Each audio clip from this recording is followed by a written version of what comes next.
नमस्कार साथियों, सभी को प्यार भरा नमस्कार। आशा करता हूँ स्वस्थ होंगे, मस्त होंगे, निरंतर अपनी पढ़ाई को जारी रख रहे होंगे।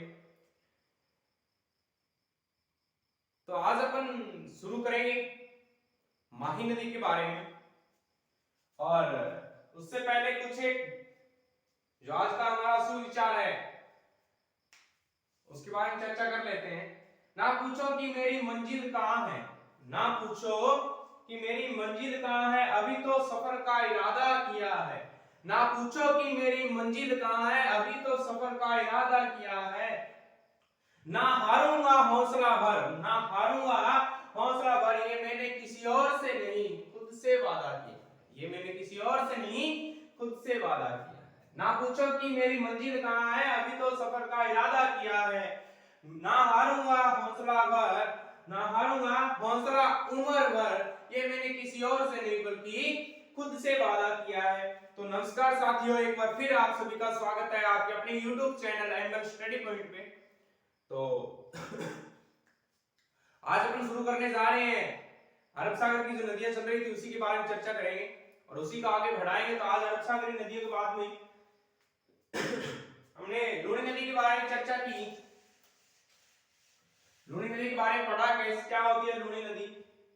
आज अपन जो चर्चा करेंगे, आज हमारी जो क्लास रहेगी वो रहेगी भाई साथियों मेरे माही नदी पर। किस नदी पे?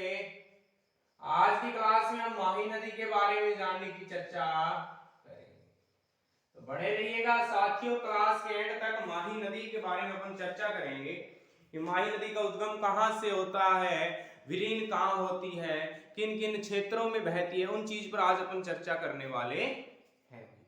तो बने रहिए क्लास के एंड तक। देखो इसको साथ ही साथ अपन मैप में दर्शाते चलेंगे। आज साथ ही साथ इसको नक्शे में दर्शा लेंगे।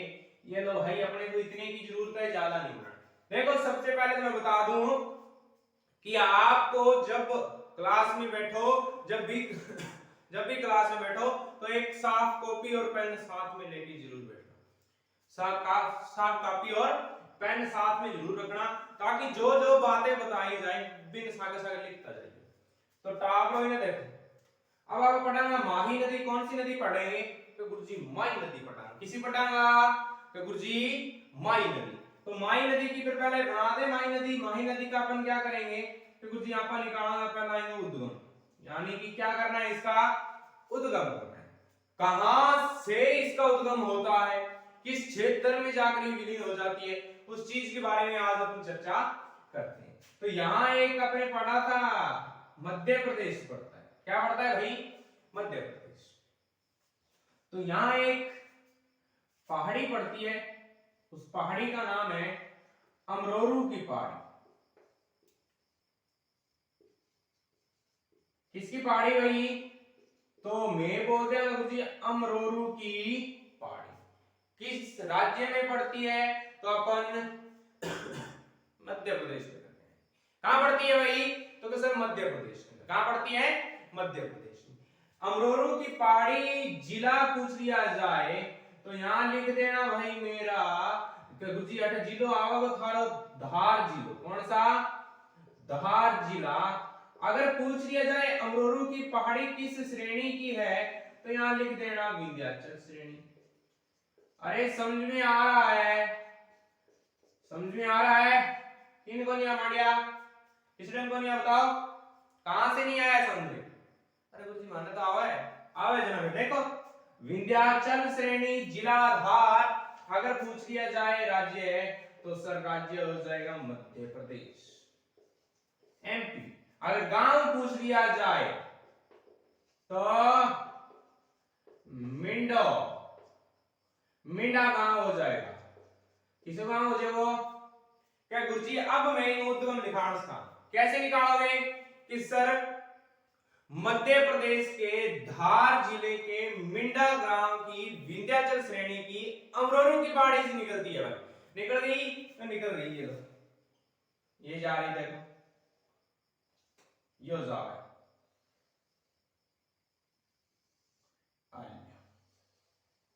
आ गई नहीं? गुरुजी आ गई। ये आ गई विंध्याचल श्रेणी। आई है नहीं आई? तो सर आ चुकी है ना? फिर आगे देखो, यहां बाद में पढ़ेंगे, यहां से हो जाता है इसका क्या, उद्गम हो जाता है, ठीक है।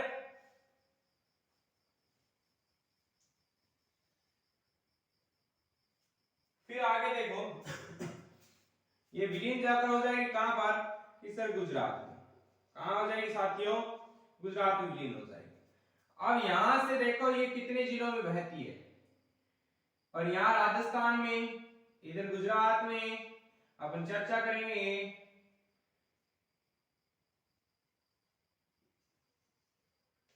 तो इधर देखो, अगर बात कर ली जाए प्रवाह क्षेत्र की, किसकी बात कर ली जाए, प्रवाह क्षेत्र की, तो ध्यान रखना प्रवाह क्षेत्र अगर एमपी में पूछ लिया जाए, कहां पर पूछ लिया जाए, एमपी के अंदर, तो मध्य प्रदेश में बहती है ये धार जिला, फिर रतलाम में जाएगी भाई, रतलाम के बाद कहां जाएगी, मंदसौर, रतलाम के बाद कहां जाने वाली है, मंदसौर के अंदर जाने वाली है। आशा करता हूं कि समझ में आ रहा होगा, आशा करता हूं कि समझ में आ रहा होगा।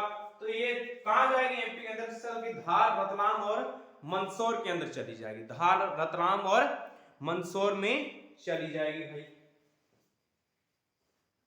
फिर आगे देखो, अगर पूछ लिया जाए राजस्थान के अंदर, एक एक बात बताऊंगा साथियों, किसमें, राजस्थान में पूछ लिया जाए, तो राजस्थान में आपका क्या करके आऊंगा कि कुछ जी अट्ठे, एक तो जो यहां से प्रवेश करती है तो आपका हो जाएगा बांसवाड़ा, कौन सा हो जाएगा, इसे बांसवाड़ा, और अट्ठा हो जाएगा डूंगरपुर, इन्हें याद रखो, डूंगरदादो, प्रतापदादो और बांसवाड़ा, डूंगरदादो, प्रतापदादो और ये पोतो है, ठीक है।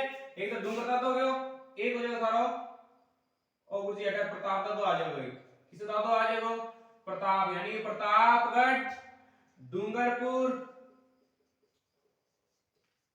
और पीछे रह जाएगा फिर आपका एक बांसवाड़ा। तो राजस्थान में कितने जिलों में बहती है, तो यहां लिख देंगे सर, राजस्थान में बहती है 3 जिलों के अंदर, कौन कौन सा, कि सर एक हमारा हो जाएगा बांसवाड़ा, क्या आ जाएगा भाई, कि सर बांसवाड़ा। एक अपन बात कर लेंगे तो एक हो जाएगा आपका, सॉरी, प्रतापगढ़, एक हो जाएगा डूंगरपुर। ये देखो दोस्तों, राजस्थान, बांसवाड़ा, प्रतापगढ़ और डूंगरपुर। अब गुजरात में बात करें अपन, इसके अंदर कि सर गुजरात में कहां कहां बहती है, तो यहां लिख सकते हैं कि सर एक तो जाएगी पंचमहल, एक हो जाएगा बड़ोदरा, एक हो जाएगा गोधर, और दोस्तों आपका पंचमहल, बड़ोदरा, गोधर हो जाएगा।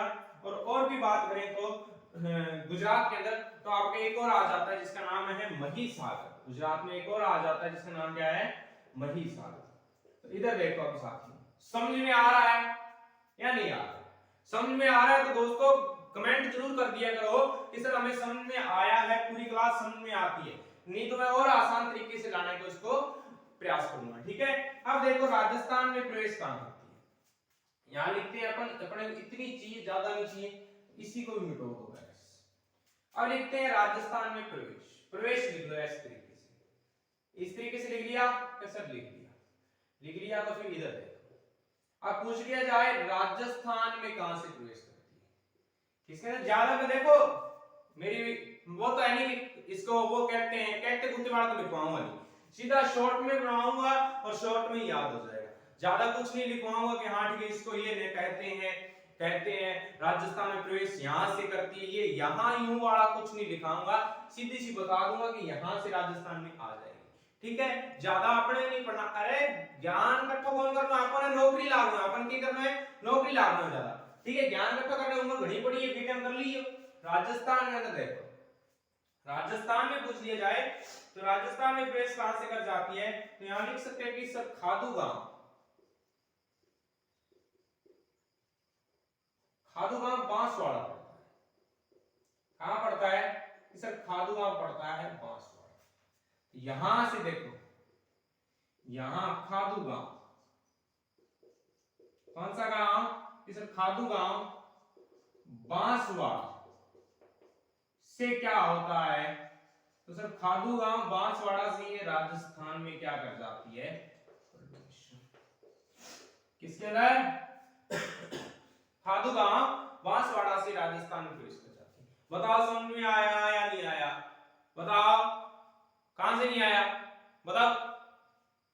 सर आ गया, आ गया, फिर आगे देखो राजस्थान में प्रवेश कहां से करती है, बांसवाड़ा से। ठीक है दोस्तों, फिर अपन आगे और बात करें कि सर ये गुजरात में कहां से प्रवेश करती है, गुजरात में पूछ लिया जाए, यहां लिख सकते हैं कि सर गुजरात। तो दोस्तों गुजरात में जो प्रवेश करती है वो करती है साबरकांठा से।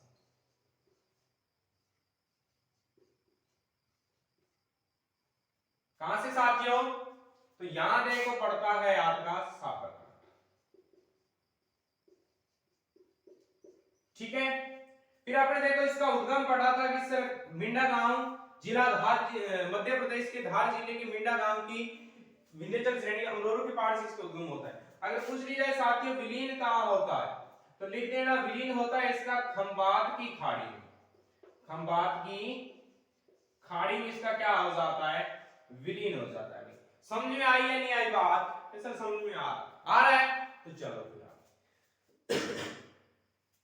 फिर इसके अंदर देखो अपन बात करें, एक 23.5 डिग्री कर्क रेखा यहां से गुजरती है, डूंगरपुर जिले की दक्षिणी सीमा से होती हुई बांसवाड़ा के मध्य से आपकी क्या गुजरती है, इस कर्क रेखा गुजरती है या नहीं गुजरती, इस सर गुजरती है, गुजरती है ना।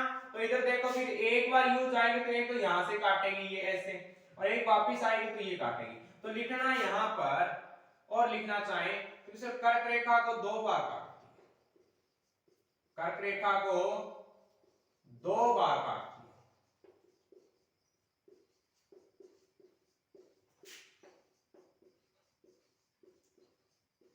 साथियों पूछ लिया जाए कर्क रेखा को 2 बार काटने वाली नदी कौन सी है, तो कौन सी हो जाएगी मेरे भाई, तो अपन लिख सकते हैं सर वो है आपकी माही नदी। कौन सी हो जाएगी, कि सर माही नदी है जो कर्क रेखा को 2 बार काटती है।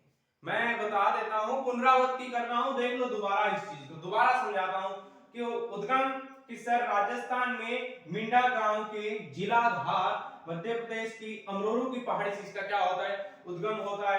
राजस्थान में प्रवेश करती है खादू गांव बांसवाड़ा से। अगर बात कर ले विलीन तो सर खंबात की खाड़ी भी हो जाती है। साबरकांठा से किसमें प्रवेश करती है, सर गुजरात में प्रवेश करती है। एमपी में 3 जिलों में बहती है, धार, रतलाम और मंदसौर के अंदर।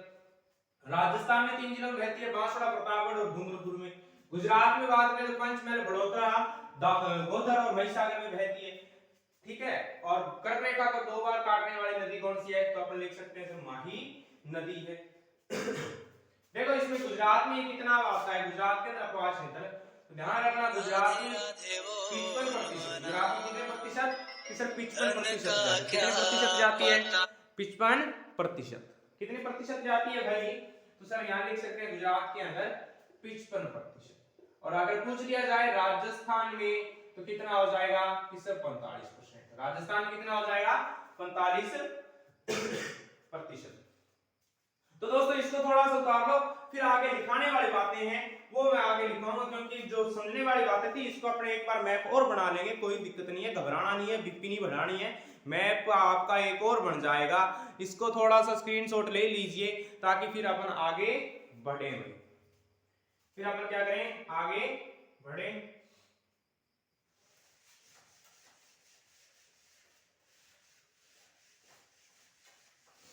आशा करता हूं कि समझ में आया होगा।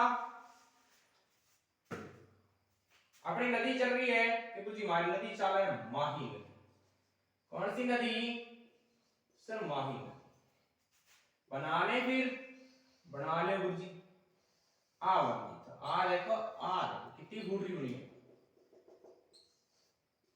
वैसे हम ज्यादा नहीं लिखेंगे, यहां मैं वैसे सीधा लिख देता हूं उद्गम, ये होता है आपका विधि।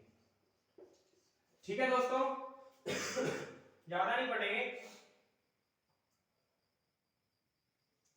फिर देखो अगर अपन बात करते हैं इसमें तो जो मुख्य मुख्य बातें हैं वो लिखते हैं। राजस्थान में जैसे ये देखो इधर से यूं गुजरात में प्रवेश करेगी तो ये किसके समान हो जाती है, उल्टी यू के समान। तो लिखना गुजरात में प्रवेश करने के बाद, गुजरात में प्रवेश करके आकृति कैसी हो जाती है कि सर यू के समान, आकृति किसके समान, यू के समान। निम्न में से किस नदी का प्रवाह क्षेत्र गुजरात में प्रवेश करने के बाद, गुजरात में प्रवेश करने के बाद उसका जो डायग्राम है, जो उसकी आकृति है वो किसके समान हो जाती है, अंग्रेजी के यू के समान हो जाती है। तो अपन लिख सकते हैं कि सर वो नदी है आपकी एकमात्र नदी, कौन सी, माही नदी, कौन सी, माही नदी। फिर अपन बात करें भाई यही बांसवाड़ा के अंदर एक बांध बना हुआ है इस नदी पर, और उस बांध का नाम है माही बजाज सागर। कौन सा बांध, तो यहां लिख सकते हैं माही बजाज सागर बांध। कौन सा बांध, इसे माही बजाज सागर। और इसी माही बजाज सागर बांध पर आपकी चलाएगी माही बजाज सागर सिंचाई, माही बजाज सागर सिंचाई परियोजना। ठीक है साथियों, कहां पड़ता है, तो अपन लिख सकते हैं बांसवाड़ा। अगर पूछ लिया जाए क्या क्या पूछें तो पूछते हैं राजस्थान का सबसे लंबा बांध, राजस्थान का सबसे लंबा बांध पूछ लिया जाए तो आपका राइट ऑप्शन हो जाना चाहिए इससे जो माही बजाज सागर है राजस्थान का सबसे लंबा, राजस्थान का सबसे लंबा। अगर मेरे साथियों पूछ लिया जाए इसका विद्युत उत्पादन कितना है इस बांध से, तो लिख सकते हैं 140 मेगावाट। कितना, 140 मेगावाट। फिर देखो जो ये माही नदी का जो ये किनारा होता है, माही नदी का किनारा, तो यहां लिखना ये जो माही नदी का किनारा, ये एग्जाम में आया था वीडियो का जो 2021 में पीछे शिफ्ट हुई, उस शिफ्ट के अंदर क्वेश्चन आया था कि माही नदी का किनारा क्या कहलाता है, माही नदी का किनारा। तो ध्यान रखना जो माही नदी का किनारा होता है उसको कांठल कहते हैं। क्या कहते हैं, कांठल। अगर पूछ लिया जाए मेरे भाई लोगों कि प्रवाह क्षेत्र क्या कहलाता है, प्रवाह क्षेत्र, तो लिख सकते हैं 56 का मैदान, 56 का मैदान। बांसवाड़ा से लेकर प्रतापगढ़ के जो बीच का भाग है, यहाँ इसको 56 का जो मैदान है ये कहाँ है भाई, ये बांसवाड़ा और प्रतापगढ़ के बीच का, बांसवाड़ा और प्रतापगढ़ के बीच का भाग आपका क्या कहलाता है, 56 का मैदान। 56 का मैदान क्यों बोलते हैं, 56 ग्रामों का समूह, 56 ग्रामों का समूह होने के कारण, 56 ग्रामों का समूह होने के कारण इसे क्या बोलते हैं, 56 का मैदान बोलते हैं। माही नदी के उपनाम पूछ लिया जाए तो माही नदी को वागड़ व कांठल की गंगा भी कहते हैं, वागड़ व कांठल की गंगा भी कहते हैं, वागड़ व कांठल की गंगा भी कहते हैं। और अगर पूछ लिया जाए दक्षिणी राजस्थान की सीमा रेखा बनाने वाली नदी कौन सी है, तो अपन लिख सकते हैं माही। अगर पूछ लिया जाए आदिवासियों की गंगा, आदिवासियों की गंगा पूछ लिया जाए तो अपन लिख सकते हैं कौन सी नदी हो जाएगी, इसे माही नदी। कौन सी नदी हो जाएगी, माही नदी भाई। ठीक है दोस्तों, फिर अपन बात करें तो यहाँ पर दोस्तों एक बांध और आता है जिसका नाम है इसी बांसवाड़ा के अंदर, उस पर है कागदी पिकअप बांध। दो बांध बने हुए हैं, एक तो है माही बजाज सागर, एक हो जाएगा आपका कागदी पिकअप बांध। पूछ लिया जाए माही बजाज सागर परियोजना किस बांध पर चलाई, तो राइट ऑप्शन हो जाना चाहिए माही बजाज सागर। अगर पूछ लिया है सुजलाम सुफलाम, सुजलाम सुफलाम परियोजना किस बांध पर चलाई गई, तो आपका राइट ऑप्शन हो जाना चाहिए सर कागदी पिकअप जो बांध है वहां चलाई गई थी। कौन सी परियोजना, इसे सुजलाम सुफलाम। समझ में आई या नहीं, क्या समझे कि सर सुजलाम सुफलाम परियोजना चलाई गई कागदी पिकअप, माही बजाज सागर चलाई थी माही बजाज सागर बांध। ठीक है दोस्तों, तो अब इसको थोड़ी सी और देख लेते हैं। फिर इसमें सहायक नदियां पूछ ली जाती हैं, तो लिख लेना सहायक नदियां सोम और जाखम। सोम और जाखम इसकी दो मुख्य सहायक नदियां हैं भाई। ठीक है साथियों, सोम और जाखम इसकी क्या है, दो सहायक नदियां आ जाती है। और पूछ लिया जाए कि ये कुल कितनी बहती है, तो लिख सकते हैं कि सर राजस्थान में कितनी बहेगी, राजस्थान में 171 किलोमीटर। राजस्थान में कितनी जाएगी कि सर 171। एमपी में पूछ लिया जाए तो 150 किलोमीटर। और अगर पूछ लिया जाए गुजरात में तो लिख सकते हैं 247। कितना, 247। तो ये थी दोस्तों आपकी माही नदी। आशा करता हूं स्वस्थ होंगे, मस्त होंगे, निरंतर अपनी पढ़ाई को जारी रख रहे होंगे। और जो आज की क्लास में माही नदी को पढ़ा वो एकदम अच्छे तरीके से पढ़ा। साथ के साथ नोट करते जाइएगा, पढ़ते रहिएगा। और माही नदी उम्मीद है कि समझ में आई होगी, बहुत ही अच्छे तरीके से करवाई है। जितना जिस तरीके से मैंने पढ़ी है, जिस तरीके से मैंने याद रखी है, उस तरीके से मैंने बताने का प्रयत्न किया है। और उम्मीद है कि ये प्रयत्न आज तक जहां गया हूं वहां जो इसका इरादा है वो सफल होता आया है। तो बच्चों को जरूर समझ में आती है, और आशा करता हूं कि आपको भी आई होगी। अगर समझ में आई है तो लाइक शेयर, ठीक है दोस्तों, और अच्छे तरीके से कमेंट भी करना। मुझे बताना कि कैसी लगी वीडियो आज की क्लास में, ताकि अगर कुछ प्रॉब्लम है तो भी समस्या लिखने की सर ये समस्या आती है, ताकि फिर उसको मैं थोड़ा सा कन्वर्सेशन करके और सुधारने की प्रयत्न करूंगा और आपको दोबारा माही नदी करवाऊंगा। फिर अगर समझ में आई है तो मुझे बताना कि हाँ सर हमें बहुत अच्छे तरीके से समझ में आई है। तो मिलते हैं अपन कल की क्लास में। आज अपन जाने किसके बारे में, सर माही नदी। माही नदी बहुत अच्छे तरीके से पढ़ी है, तो चैनल को सब्सक्राइब करना, वीडियो को लाइक और शेयर जरूर करना। मिलते हैं अपन कल की क्लास में। आपका छोटा प्यारा साथी मनोहर लाल आप सभी का most welcome to my YouTube channel ML study point पे। That it is right to tomorrow ही एडजस्टमेंट। ओके, बाय, टाटा, जय हिंद, जय भारत। तो इसका स्क्रीनशॉट ले लीजिए माही नदी का। कल अपन चर्चा करेंगे आगे सोम जाखम के बारे में और फिर साबरमती के बारे में। ठीक है दोस्तों, तो मिलते हैं। अब मुझे दीजिए इजाजत। जय हिंद, जय भारत। मिलते हैं कल की क्लास में। स्क्रीनशॉट ले लो भाई।